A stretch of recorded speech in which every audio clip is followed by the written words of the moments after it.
All right, welcome back to Real Estate Business Builders. This is going to be an awesome conversation with a guy that has been in the business in different ways for, let me do the math on it, 2004? Is that when you got into? 2004, it is. Yep. So we'll unpack all of it. You've seen, Bob Lachance has seen it all. He runs a company, an investing company, 220 transactions between flips, wholesales, and wholetails this year. You're involved in a residential retail team as well. Correct. And you've got a REVA Global that helps you do all the stuff. And how many clients in REVA Global right now? So we have about 1,000 virtual assistants total within our whole company. Awesome. I'm one of your clients. I've recently opted into that world. And so we'll get into that a little bit at the end. But Bob, let's start a little bit like in 90 to 120 seconds. Tell us your professional life story, starting from 2004 to today. Give us like the lay of the land, why we want to pay attention and listen to the whole conversation. All right, 2-second rundown. I actually played professional hockey for 8 years prior to jumping into the real estate world. I left school 2 classes early, so I did not have my degree, so I was a dropout. So anyway, now we'll start 2004. That was prior to that. I've gotten into real estate because, real estate had 0 barriers of entry. A lot of agents, a lot of investors that get into the industry. There's a reason why we all get in, because you don't have to go through, any Series 7 testing or any kind of huge testing. Yeah, you need to get your real estate license, etc. But we all obviously did that. So I jumped into the world of real estate in 2004. My first deal was a flip. Then I jumped into short sales. So the short sale world, I was there, and then 2004 to, however long, I was doing short sales. I also helped run a short sale coaching program. And then 2007, helped start one of the largest real estate education coaching programs around 2007 while I was doing the business as well. And then 2014, I was looking at what the big need was with real estate professionals, whether agents or investors. And I got introduced what a virtual assistant was in 2013. And then 2014, I launched my first virtual assistant company through all the feedback from agents and investors. So I launched that, tested it for 2 years, and then really hit it hard, and it grew from there. Yeah, awesome. So let's kind of unpack the journey. What I think, I think there's a bunch of things that our listeners will benefit from your story, but let's unpack like you just hustling, right? Getting busy enough where you're like, there's no way, even you were mentioning before we hit record, just knowing what you're good at and what you could do and what you want to do in business, and then getting leverage around it. So kind of talk about, it was going good on the one hand, but you needed leverage, and then you discovered VAs, and let's kind of start with that point of the journey. Because I don't know if this stat is accurate about residential. I trust that it is. About 85% of agents don't have an admin, which is like way scary. I know same thing for investors, is that probably 85% what investors and agents need to do on a daily basis is administrative in nature.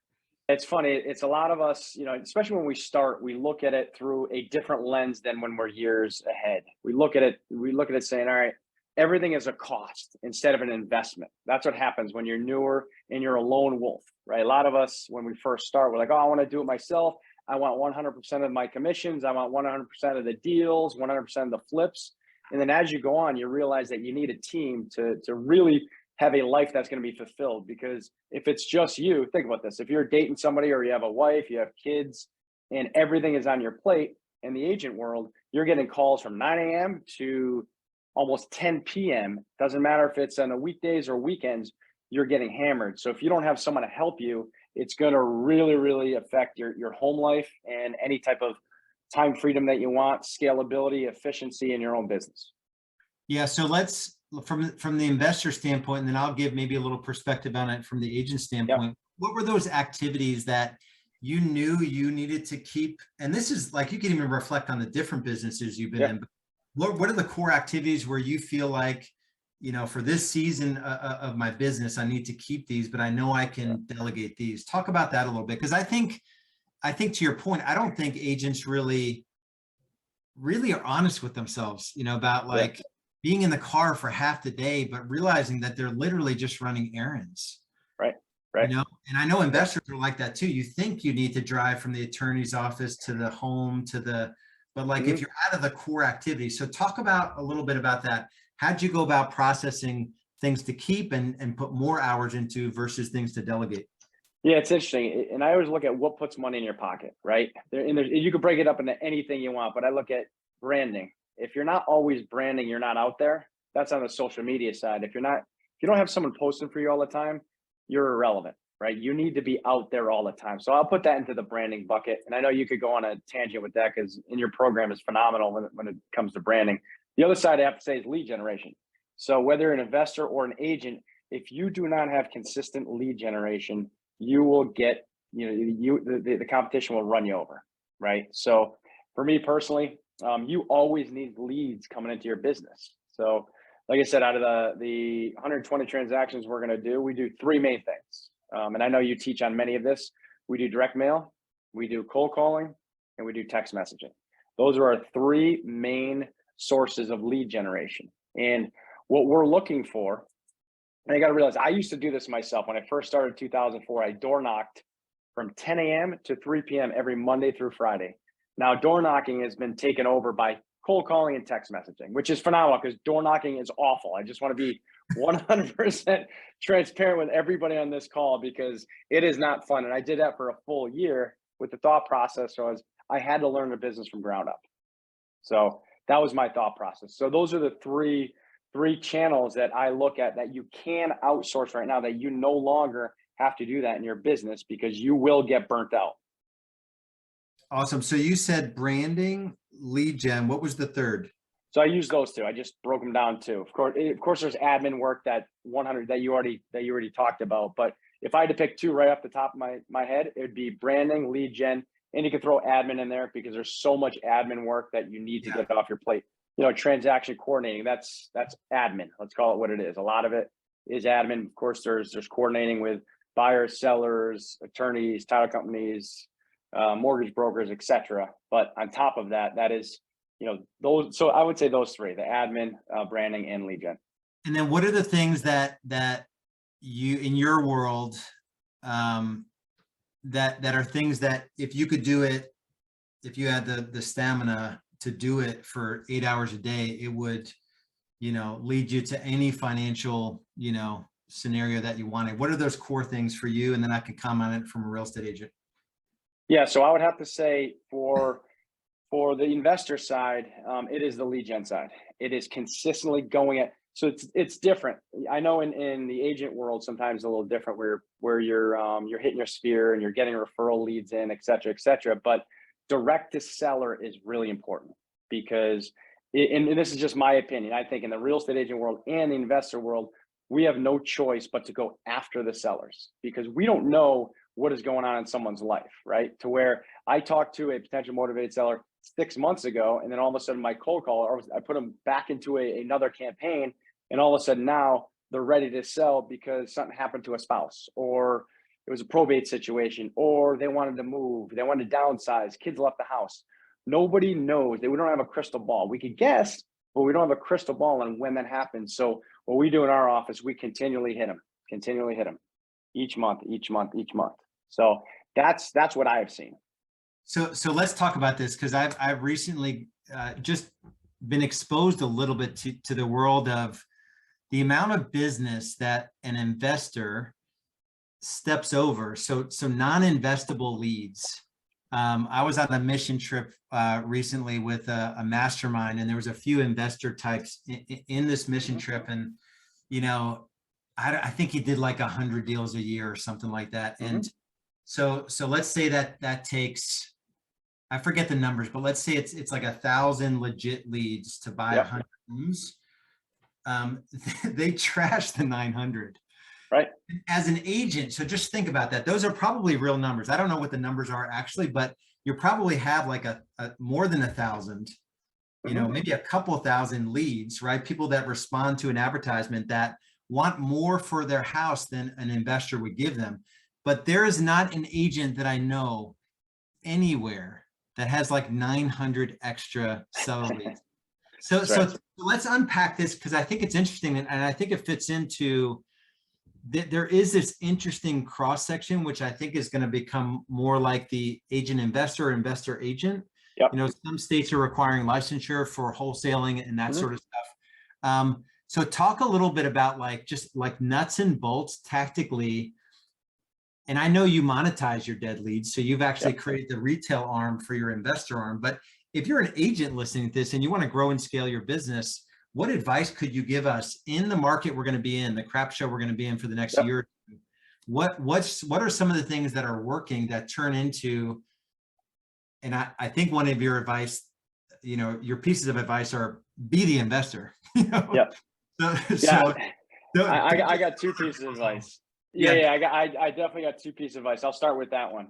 One is learn the investing side. So obviously, Lars, your program, I've gone through it. I've seen like everything.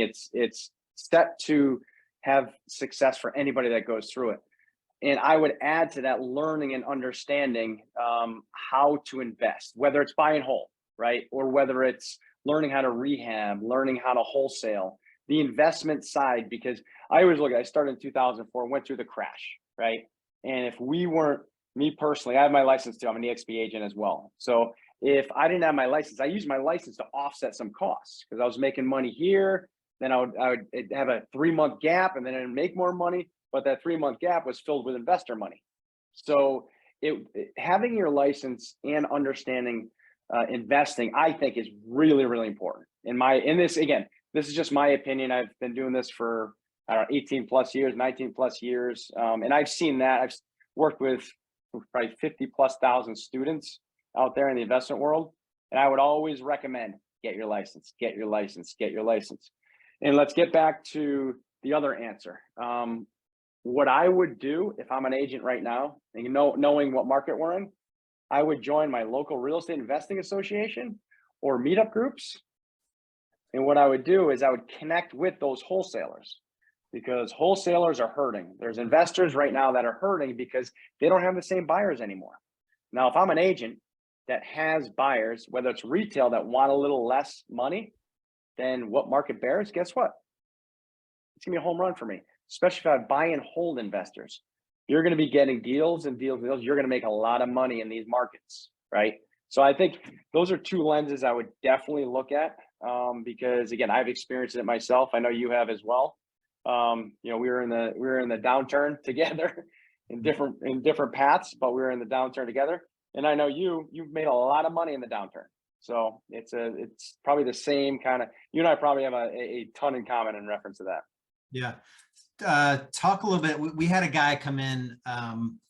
We do a weekly mastermind. We had a guy come in and share.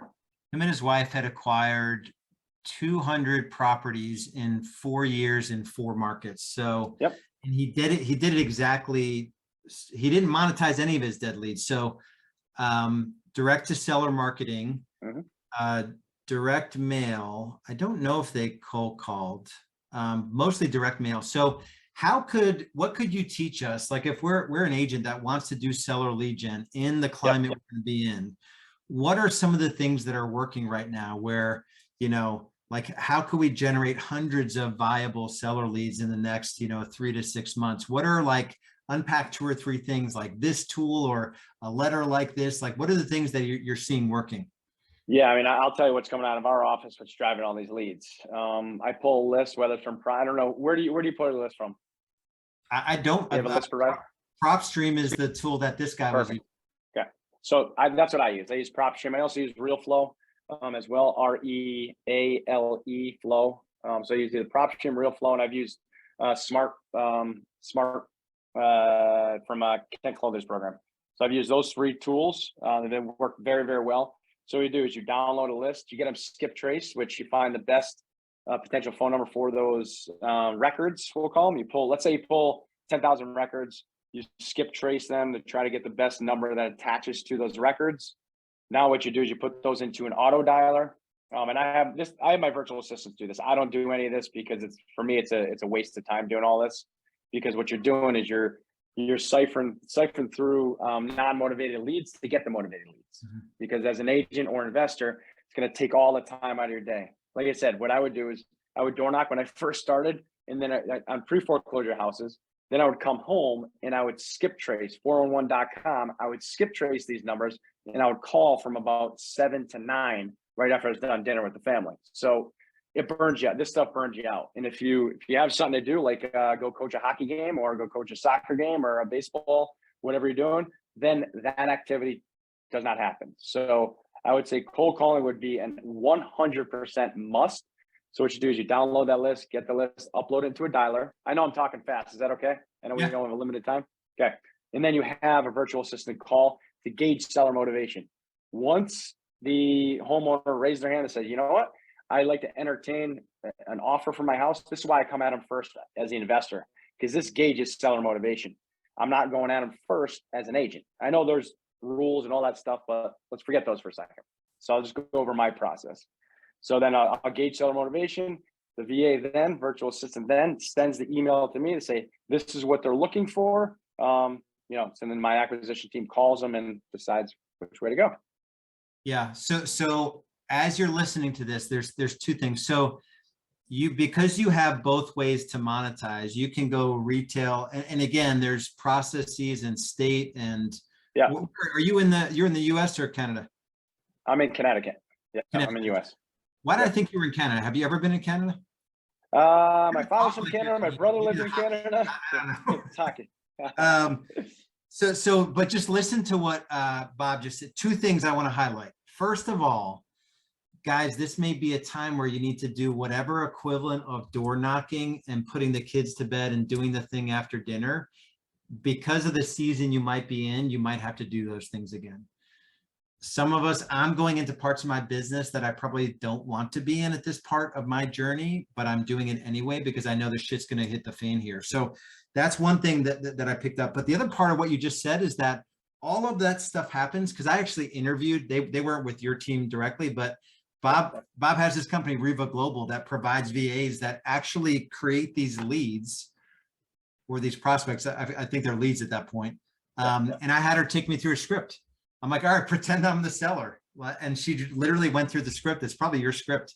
So there are people that can, everything you described, the loading up, getting the list, skip tracing to get the numbers, auto dialing, essentially getting someone to take a conversation with you.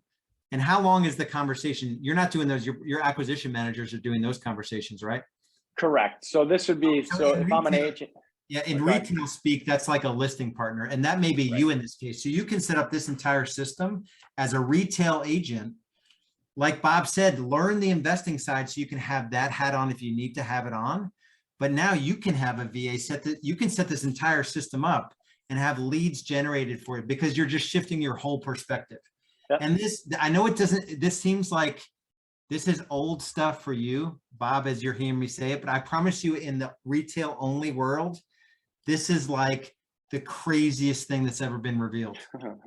And Lars, let me add to that too. And I think it's important in just going through, the changing times, the more opportunity, I like saying, when you have a tool belt, right? The more opportunities and more tools you have in your belt to make money off something, it's very important. And it was funny. I was talking to an individual who was just a wholesaler and he was having a tough time and the market was down. I'm like, all right, you got to get your license, and bang. It got him through the tough times because real estate's like this. Let's call it what it is. And if we have other opportunities, other ways to make money, we don't have to leave the real estate arena, right? Instead of to get a part-time job somewhere, because that's what I see a lot of agents do. It's like, no, just educate yourself more on the investing side. You could do both and make more money in the meantime.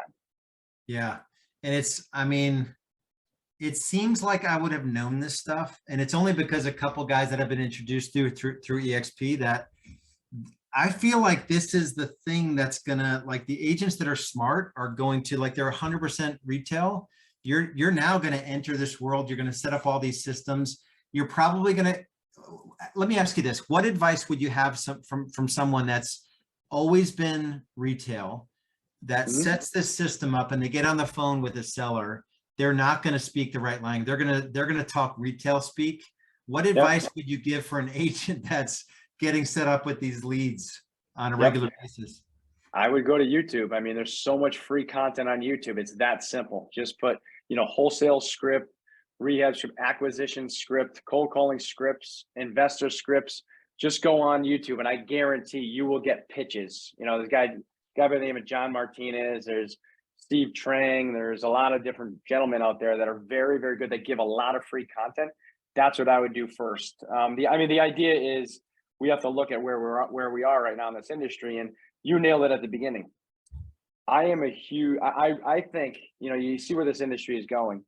This industry is making wholesalers or investors get their real estate license. So why wouldn't, if you think about it, why wouldn't real estate agents learn the investing business? So it makes perfect sense, because if one industry is going the other way, that means, you know, the other industry should also meet in the middle, right? And then it's just a way to make a lot of money. And again, you don't have to do any of this or all this by yourself. You leverage a team and do all that kind of good stuff. Yeah, it's awesome. And even if you just set up that system, that's the system that investors use, right? So even if you set up that system and you didn't have a desire to acquire properties, you would still list a bunch of homes, and you'd probably trip over 5 or 6 deals that you couldn't not buy because they were so good. Correct. And that's probably for the next 3 years, you'll probably make an extra 150 grand a year on investing, even if you didn't want to, because you're going to start talking to someone's like, listen, my husband died. I cannot renovate this house. Can you help me? And you can actually come in and help them, legitimately help them. You know, so that's one thing. If I had to go back in time, you know, I would have done differently. I just didn't know this world existed, you know, but I didn't do any investing. I did personal investing, but just buy and hold properties. But this is just awesome. All right, before I want you to talk about REVA specifically, because I think I've been involved with VA companies in the past, and your process is different, and the type of VAs that you're putting out there are different as well. But let me ask you a couple questions. What advice, politics aside, it just so happens as we're recording this, I have no idea what your politics are. I know what mine are. We are on the eve of a very important midterm election. I think we have challenging times ahead, no matter what happens in the midterm for 2024. I think there's just a bunch of shit we need to slog through because of every politician kicking the can on a bunch of stuff. What advice, like just straight up, like your best buddy in the world is getting into everything you know about residential and investing. What 3 things would you tell your best buddy of how to get through these next 3 years? I would say number 1 starts with lead gen, and it's number 1 is you have to set up a lead gen channel, and not only one, I would say multiple lead gen channels. So number 2, give us examples. So the one you described with PropStream, Skip Trace, that would be one lead gen channel. Yep, and then that's cold calling. So we'll add cold calling into one lead gen, and then text messaging works very well for us today. This is today. This could change tomorrow. So whenever you air, who knows if, like you said, crap hits the fan, but today this is working very well. Cold calling, text message, same kind of concept. You get the list, you skip trace, you upload it into whatever tool you're going to use, and then you have your virtual assistants run it on a daily basis. Text, call, and on the calling, it's call. And then direct mail it would be another one. So that would be the 3rd channel if you're going to put channels. Okay, that's your first piece of advice, set up lead gen channels. What's the second? Second would be consistency. It has to be done on a daily basis. Daily basis for me is Monday through Friday. And that's all the lead gen channels running smoothly, probably some tracking behind it so you know what's going on. And that's leverage. Are you doing these at first? Is your best buddy doing these at first, hypothetically? And then he's hiring a VA once he understands how to do it? So now we just have my best buddy. I would have him outsource it right away. Again, it's different when I started. I would first say, if I was me in 2004, I would say door knock first so you can learn the business. But knowing where we are right now, we don't have to do that. You could outsource it right away. So I would outsource it right away. I just went over literally this same scenario. I went with my buddy who's been out of the business for a little while in Boston. We went through this exact same thing. It's kind of funny that we're doing this. Yeah. And then finally, I would say you need a team. It's very, very difficult now in today's day and age to work as a lone wolf by yourself.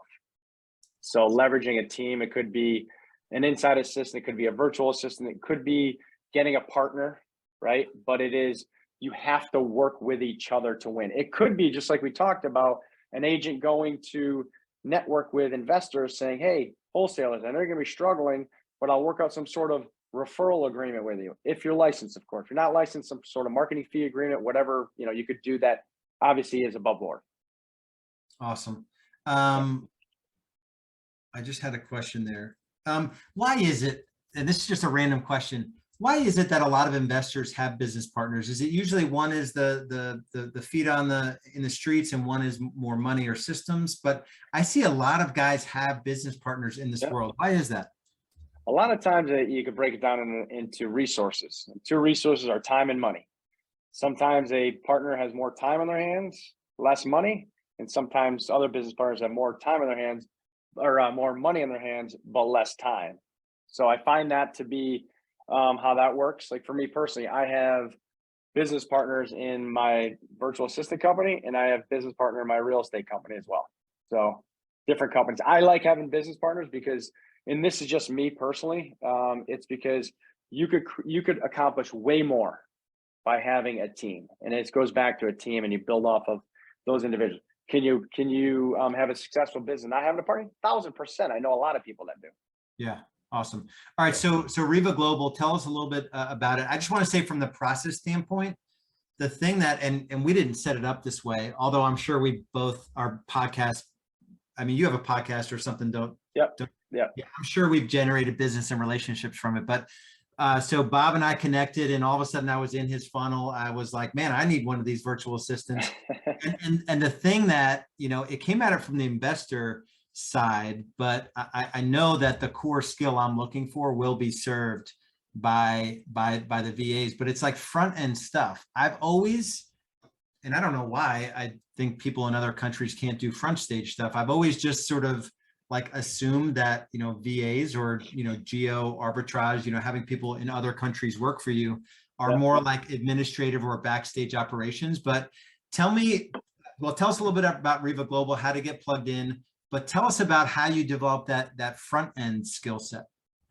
Yeah, we have the way we actually have our training, we have a 4-step recruiting and interview process where we do a VA background check, we do VA system check to make sure all those systems are there. We have a 3-point competency and language proficiency check, which is very important. We also do disc profiling, which I know you do as well, and you teach your students on. So we go through all of those 4 while we're interviewing, and we go through thousands of applications. So we weed out the individuals that are going to be tire kicking or don't have the best success rate setup. So we weed all of them up, and then we put them into a 4-week real estate intensive training program. We also we do something that's pretty unique. We do offer a VA benefit package to our VA, so we pay for their health care, pay time off days, and paid training, which is pretty cool. So we do a little bit of different to get the best of the best, so the cream always rises to the top. Yeah, and it's funny. I'm looking for essentially an SDR, so a sales development rep for my coaching business, and I interviewed 4 candidates the other day, and one of them, 3 of them probably could have taken the position. One was just, bless his heart, he's just new, Yeah. Totally new. He probably has the profile, but he doesn't have any experience. But one of the guys was just, he had experience with a legit like sales organization with a corporation, like I think a US based corporation. And the only thing he knew how to sell was getting me, it was a SaaS company, a tech company, getting me to a webinar. And so I'm like, let's just role play it. I'm an exec. Like, who you calling on? He's like, executives. I'm like, okay, I'm an exec. Just call me. And I couldn't, every time I said no, he had a next thing. Next thing. And I'm like, holy cow, this guy's a better salesperson than I've ever been.